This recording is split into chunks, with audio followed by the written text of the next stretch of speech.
जय जगन्नाथ जय जगन्नाथ।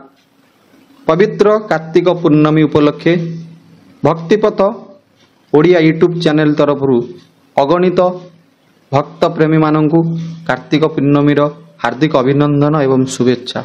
आपणक दिनटी भलरे भलरे जाऊ यहाँ जगन्नाथ निकट में प्रार्थना।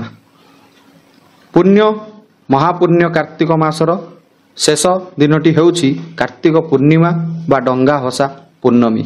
आसंता 15 तारिखटी कार्तिक मासर शेष दिन अटे। कार्तिक मासर शेष 5 दिन अत्यंत गुरुत्व रही थाए, जहाकू पंचुक बोली धरा जाई थाए।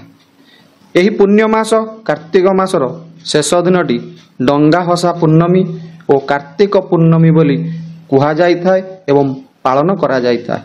एही दिन मध्य हर हर देव महादेवंकर पुत्र कार्तिकेश्वर जन्म लाभ करिथिले, तेणु कार्तिक मासर गुरुत्व अधिक रहुछि।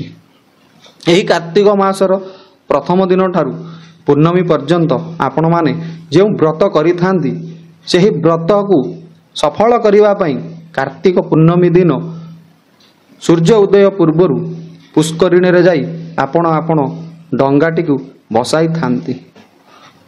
तेणु कार्तिक पूर्णमी भारतर समस्त मानव जाति पई अत्यंत शुभ दिन होइथाय। तेणु कार्तिक पूर्णमीर सकाळू भोर 4टारू डंगा भसा नीति आरंभ होइथाय। चलित वर्षर कार्तिक और डंगा भसा केउ समय रे पड़ुअछि यह आपणक पई निहाती जानिबा आवश्यक अटे। नहले आपण जदि एई भूलटी करिवे तेबे आपणकर पुण्यर कौनसी मूल्य रहिब नाही। तेणु करी निहाती भावरे वीडियोटी को मूलरू शेष पर्यंत देखंतु। वर्तमान आम माने देखुअछु जे प्रत्येक पर्वपर्वाणी सबु क्षय जाई खूब कम समय पई पड़ुछि एवं 2 दिन मध्य रहुछि। तेणु चलित वर्षर कार्तिक पूर्णमी सेही भली पड़ी अछि। एठारे प्रश्न आसुछि कि पूर्णमी दिन आमे केतेबेले डंगा भसाइबा। कार्तिक पूर्णमी मध्य किछि मात्रा रे क्षय घटिछि दर्शक बंधु। संपूर्ण पूर्णमी तिथि न रही पूर्णमी सकाळ 6:19 मध्य रे रहुअछि। मने रखंतु सकाळ 6:19 मध्य रे रहुअछि। तेणु एही मध्य रे आपण एही समय मध्य रे आपण जाई पुष्करिणी को आपणकर धर्मर डंगा को भसाइबे। तापरे प्रतिपद तिथि आरंभ हेउछि। तेणु आपण डंगा भसाइबा समय हेउछि मने रखंतु पूर्णमी भोर 6:19 पर्यंत रहुछि। एही समय मध्य रे आपण आपणकर पुण्य डंगा को पुष्करिणी रे भसाई कार्तिकर पुण्य अर्जन करंतु।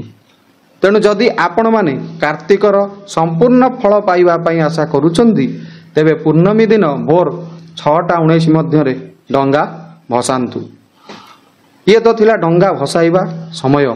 या परे आमे जानिबा जे आमे केउ डंगा प्रकृत रे भसाइबा उचित पुष्करिणी रे। आउ डंगारे कौन सब रखिबा दरकार, डंगार केउ मंत्रटी आमे उच्चारण करिबा दरकार, आउ प्रथमे केउ देवतांक नाम रे डंगाटी भसाइबा दरकार। ए सबू जानिबा पई आपण हमर एई भिडियोटी को मूलरू शेष पर्यंत देखंतु दर्शक बंधु। प्रथमे आपण कदली बाहुंगारे ही डंगा भसांतु। यहाँ ही प्रकृत शुद्ध डंगा अटे।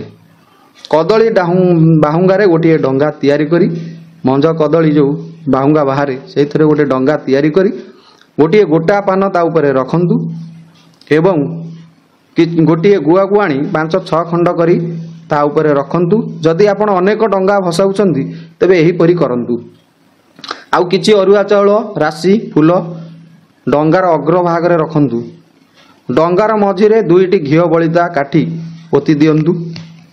डंगार ठीक मझिरे गोटे 5 टंकी रखी बा किछि मुद्रा रखी काठी बलिता को अग्नि संजोग करिवे।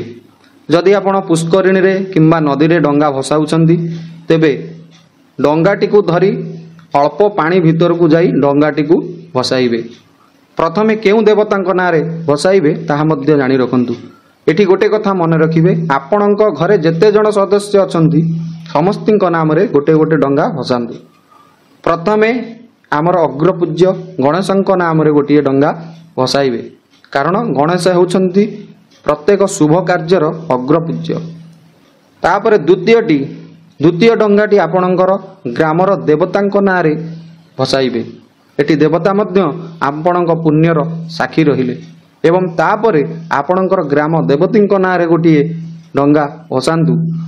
ग्राम देवती की मध्य आपण पुण्यर साक्षी रखंतु एवं शेष आपण सर्वदेवतांक नाम रे गोटे डंगा भसांतु एवं देवता मानकु मध्य आपणकर धर्मर साक्षी रखंतु एवं परिशेष रे आपणक परिवार समस्तिंक नाम रे गोटे गोटे डंगा भसाइबे। आउ सही डंगा भसाइला बेले आपण कहिबे आका मा बही पान गुआ थोई तो पान गुआ तोर मासक जाक धर्म मोर। आउ जगन्नाथଙ୍କୁ गोटे मुंडिया मारिबे कारण जगन्नाथ हेउछन्ति हमर अधिष्ठित ठाकुर प्राणर ठाकुर। जगन्नाथ सबु मूल जगन्नाथ तेणुक जगन्नाथ को गोटे मुंडिया मारे और एतिकी कहे प्रभु पुण्य कार्तिक मासर व्रत को आम्भे माने यथारीति नियम अनुसार मानि पालन करिछु। जदि किछि त्रुटि थाए आमको क्षमा करी कार्तिकर पुण्य फल आमको प्रदान करिवे। आउ हे महाबाहु आमको एतिकी शक्ति दियंतु प्रभु आसंता वर्ष को आम्भे माने पूरा परिवार पुणी मिसी कार्तिक व्रत पालन करिवार सौभाग्य लाभ करू।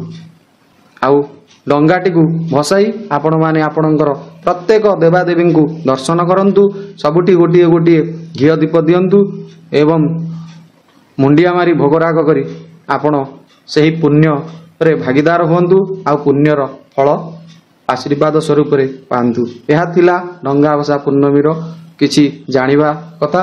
जदि वीडियोटी आपण मानकु भल लागि थाई दर्शक बंधु तेबे हमर एई भक्तिपथ चैनल को सब्सक्राइब करी कमेंट रे जय जगन्नाथ बोली लिखि दियंतु। आपणक दिनटी मंगल हेउ एवं कार्तिक पूर्णमीर यथारीति फल आपणक मिलु।